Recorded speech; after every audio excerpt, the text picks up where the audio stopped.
Hi guys. तो आज हम लोग पढ़ेंगे कि हुमायूं कैसे बाबर इंडिया में आया, हुमायूं उसके बाद कैसे लोदीस ने रूल किया। तो पहले हम लोग इस श्रृंखला की सबसे जो पहली पार्ट पढ़ जा रहे हैं वो क्रोनोलॉजिकल ऑर्डर है, जो कि बोलते हैं कि कैसे कैसे चीज़ें हुई। पूरा डेट वाइज ईयर वाइज मैं एक्सप्लेन करूँगा मेजर इवेंट्स को। तो चलिए शुरू करते हैं। तो मैंने देखिए सेक्शन डिवाइड किया कि 1500 से 1520 के बीच क्या हुआ, 1520 से 25 के बीच क्या क्या हुआ, 25 से 30 के बीच क्या हुआ, और 30 से 50 के बीच एक श्रृंखला में मैंने चीज़ों को अरेंज किया है, जिससे आपके दिमाग का मैप बन जाएगा और आप चीज़ों को जल्दी जल्दी आसानी से समझ पाओगे। चलिए शुरू करते हैं। पहले है 1500-1520। तो आपको जानना होगा कि 3 मेन प्लेयर थे सेंट्रल एशिया में जो इंडिया, जब हुमायूं, जब बाबर, उस समय बाबर भी कहाँ से आया, बाबर भी सेंट्रल एशिया से आया। सेंट्रल एशिया मतलब कि अफगानिस्तान, ईरान, ओटोमन, ये सब खोलते सेंट्रल एशिया। तो वहाँ वहाँ पर 3 प्लेयर थे, उज्बेक, सफ़ाविद और ओटोमन। ये तीनों आपस में लड़ाई करते रहते थे। तो आपको इतनी हिस्ट्री, इनके बारे में डिटेल हिस्ट्री दिया हुआ है बहुत से बुकों में। इसका एग्जाम में कुछ नहीं पूछता है। इंडिया के बाहर क्या हुआ उससे ज़्यादा एग्जामिनर का मतलब नहीं है, तो इस पर ज़्यादा टाइम वेस्ट मत कीजिएगा। मैं इस पर चाहूँ तो 1 घंटा पढ़ा सकता हूँ इन तीनों के बारे में, तीनों कैसे फाइट कर रहे थे, कौन कौन आ जाते हैं, लेकिन डेट्स ऑल आर बुलशिट। तो अगला पढ़ते हैं। तो पहला सबसे इंपॉर्टेंट चीज़ क्या है कि याद रखिए 1514 में उज्बेक, इन तीनों में उज्बेक, सफ़ाविद, ओटोमन में उज्बेक मास्टर बन गया। ठीक है, मतलब उज्बेक फाइनली इन तीनों में लड़ाई झगड़ा करके इंडिया के जो पास ईरान, अफगानिस्तान वहाँ पे रूल करने लगा। ठीक है ना। तो आपको याद रखना होगा कि ये तीनों कैसे कैसे थे। ओटोमन टर्की के पास था। सफ़ाविद कहाँ था, सफ़ाविद जो है वो ईरान में था, ईरान के रूलर थे। ओटोमन टर्की के। ठीक है, और उज्बेक, उज्बेक अपना नियर अफगानिस्तान, अफगानिस्तान, अफगानिस्तान। उज़्बेक तो अलग कंट्री वैसे है। ठीक है, उज़्बेक में बाबर की बहुत इज्जत है, बहुत रिस्पेक्ट है, वहाँ मूर्ति है उनके, वहाँ लोग हिस्ट्री पढ़ते हैं। कहीं ना कहीं बोल सकते हैं कि बाबर भी उज़्बेक ही था। तो याद रखिएगा उज़्बेक ने धीरे धीरे करके बाबर का जो एरिया था समरकंद, जो कि अफगानिस्तान के पास था, उसे भी कब्जा कर लिया। तो बाबर 1504 में ट्राई किया, उस 1504 में वो आया अफगान। बहुत ट्राई किया कि चीज़ों को वापस संभाल सके वापस। तिमूर जो इसका डिसेंडेंट था, ठीक है ना, वो 1498 में मर गए थे। तो 1518 तक बाबर ने ट्राई किया कि वो समरकंद, यानी उसका राज्य था, बुजुर्गों का एंसेस्टर, उसे वापस हासिल कर सके, लेकिन वो नाकामयाब रहा। उसी बीच में क्या हुआ, 1517 में सिकंदर लोदी की डेथ हो गई। उसके जगह पर इब्राहिम लोदी ने गद्दी ली। इब्राहिम लोदी से बहुत ही खुन्नस किसको था, दौलत खान को। दौलत खान कौन था, गवर्नर ऑफ पंजाब प्रोविंस। और दौलत खान कौन थे, उसके अंकल थे। ठीक है ना।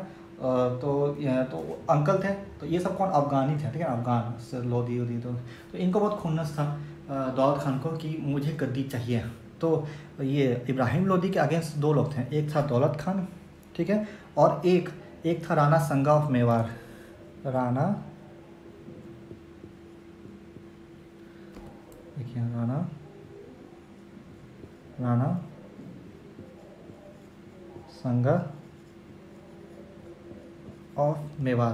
राणा संगा ऑफ मेवाड़, ये दोनों दोनों की दिल्ली में गद्दी चाहते थे, लेकिन गद्दी पे बैठा था सिकंदर लोदी। तो राणा संगा मेवाड़ को, राणा संगा मेवाड़ ने और दौलत खान ने सोचा कि क्यों ना हम लोग इसको बाबर को बोलें कि आओ इंडिया पे आओ, लूटपाट करो और सिकंदर लोदी को इब्राहिम लोदी को रास्ते से हटाओ। और उन्होंने सोचा था कि इब्राहिम लोदी जैसे बाकी सब, तिमूर आया था, चंगेज़ खान, ये सब आए थे, इनका क्या था, आते थे, लूटते थे, चल जाते थे। तो इन्हें भी लगा कि ये बाबर आएगा इंडिया तो सिर्फ लूटपाट करेगा, चला जाएगा, उसके बाद दिल्ली खाली और दिल्ली पे हम कब्जा करेंगे। लेकिन उल्टा पड़ गया। मैं बताऊँगा कैसे उल्टा पड़ गया। तो 1517 में सिकंदर लोदी डेथ और इब्राहिम लोदी ने पावर पे गद्दी संभाली। 1518 में बाबर इंडिया आया। और 1521 में, ये देख सकते हैं आप, 1521 में बाबर इंदस नदी क्रॉस करके उसने 3 जगह कैप्चर किया, बहुत इंपॉर्टेंट पोस्ट थे इंडिया के सिक्योरिटी के लिए उस साइड से। लाहौर, सियालकोट, जो पंजाब में है, पाकिस्तान पंजाब में, और भीरा फोर्ट कहाँ पर है, हरियाणा के पास है। ठीक है, तो वहाँ तक बाबर पहुँच गया था। इसको देख के, बाबर की ताकत को देख के दौलत खान ने, जो मैंने प्लान बताया था कि बाबर को यूज़ करेंगे अगेंस्ट इब्राहिम लोदी यानी दिल्ली के, तो दौलत खान इन्वाइट किया। लेकिन तब कुछ चीज़ें बदल गई। ठीक है, 1521 के बाद क्या हुआ कि बहादुर शाह ऑफ गुजरात भी थ्रोन पे आया और पता नहीं कुछ चीज़ें बदली, तो कहीं ना कहीं दौलत खान अपने प्रॉमिस से पीछे हट गया। दौलत खान को लगा कि बाबर बहुत खतरनाक है, ये मुझे भी टिकने नहीं देगा, तो दौलत खान ने बाबर को इनविटेशन दिया था और बोला था मैं सपोर्ट करूँगा, तुम दिल्ली चढ़ाई करो, तुम इब्राहिम लोदी को हटाओ, मैं सपोर्ट करूँगा। लेकिन दौलत खान ने बाद में सपोर्ट से इनकार कर दिया। तो ये एक तरह से बाबर को लगा कि मुझे बुला के चीटिंग किया गया। फिर उसी बीच में गुजरात, जो कि बहुत स्ट्रॉन्ग स्टेट था, गुजरात पे बहादुर शाह नाम के बहुत ग्रेट राजा थे, वो थ्रोन पे आए। ठीक है, इस श्रृंखला समझ लीजिए बीच में कि क्या क्या है इंडिया में, कहाँ क्या हो रहा था। फाइनली बैटल ऑफ पानीपत हुआ।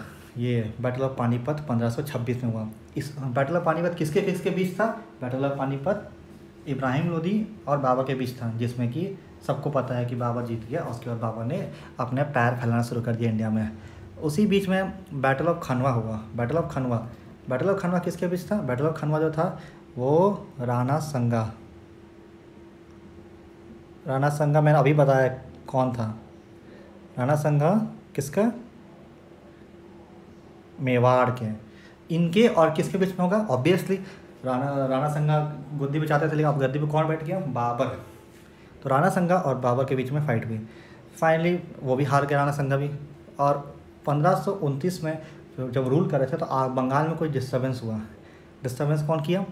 वही अपना शेर शाह, जो अफगानी थे, बंगाल रूल कर रहे थे, जो बिहार के ज़मींदार भी थे। तो उन्होंने बंगाल पे कब्जा कर लिया और कहा कि बाबर कि मैं तुम्हें फॉलो नहीं करूँगा। तो उसे लड़ाई लड़ने के लिए गए, लेकिन बाद में समझौता हुआ। शेर शाह ने कहा मुझे रूल करने दो, मैं तुम्हें पैसे दूंगा और मैं बिहार छोड़ दूंगा। ठीक है, बाबर मान गया, छोड़ दिया। लेकिन उसी बीच में क्या हुआ, लाहौर में कुछ डिस्टर्बेंस हुआ और जब वहाँ पे गए बाबर, और वहीं पे डेड हो गए लाहौर में उनकी मृत्यु हो गई। उसी बीच बाबर के बाद उनके बेटे हुमायूं कब गद्दी में आए? 1530 में हुमायूं गद्दी पर आए। अब इसके बाद बहुत कुछ बदला। ठीक है, अब बताता हूँ कि कैसे कैसे चीज़ें बदली। ये देखिए, हुमायूं 1530 में अपने गद्दी संभाला। उसके बाद 1532 में हुमायूं ने अफगान्स कौन थे? शेर शाह सूरी, सब अफगान्स थे। ठीक है ना, उन्हें हटाया और उन्हें कैप्चर करके, यूपी में उनका गढ़ था तो उन्हें यूपी में कैप्चर करके उनका जो गढ़ जौनपुर फोर्ट यूपी में है। ठीक है ना, यूपी के कहाँ पर है? ये ईस्ट यूपी में है और ये बहुत फोर्ट इंपॉर्टेंट था, बोलते थे गेटवे ऑफ ईस्टर्न इंडिया। ठीक है ना, इसे कब्जा कर लिया, स्ट्रेटेजिक पोजीशन जिसे बोलते हैं। उसके बाद रूल करते गए और उसके बाद कुछ इंपॉर्टेंट बैटल्स भी लड़े। उन इंपॉर्टेंट बैटल्स में से एक ये है जिसे बोलते हैं बैटल ऑफ चौसा। ठीक है, बैटल ऑफ चौसा ये शेर शाह वर्सेस हुमायूं के बीच था, जिसमें शेर शाह विजयी रहे और हुमायूं हार गए। फिर दोबारा लड़े एक साल बाद बैटल ऑफ कन्नौज। ठीक है ना, बैटल ऑफ कन्नौज में भी दोबारा वो कौन हार गया? हुमायूं दोबारा हार गए, फिर हारे, डबल बार हारे।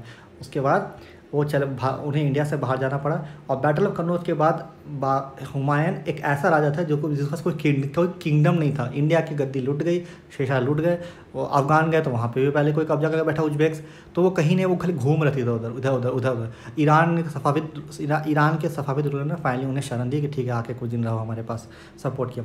उसी बीच में 1544 में बैटल ऑफ समेल हुआ, जिसमें अफगान्स यानी ऑब्वियसली अफगान्स का बोलबाला था। ठीक है ना, अफगान और राजपूत लड़ाई हुआ और राजपूत का जो ये था स्ट्रॉन्ग पावर कि हम राजपूताना स्टेट है, उसको पूरी तरह टूट गया। राजपूताना बिखर गए, हार गए बुरी तरह, अफगान्स का बोलबाला हो गया। ठीक है, और उसी करते करते फाइनली क्या हुआ, 1545 में हुमायूं को अपने मतलब कितने साल के लड़ाई के बाद उसे वापस अपना एक किंगडम मिला। कौन सा? कंधार, जो उसका ओरिजिनल किंगडम था, एंसेस्टर।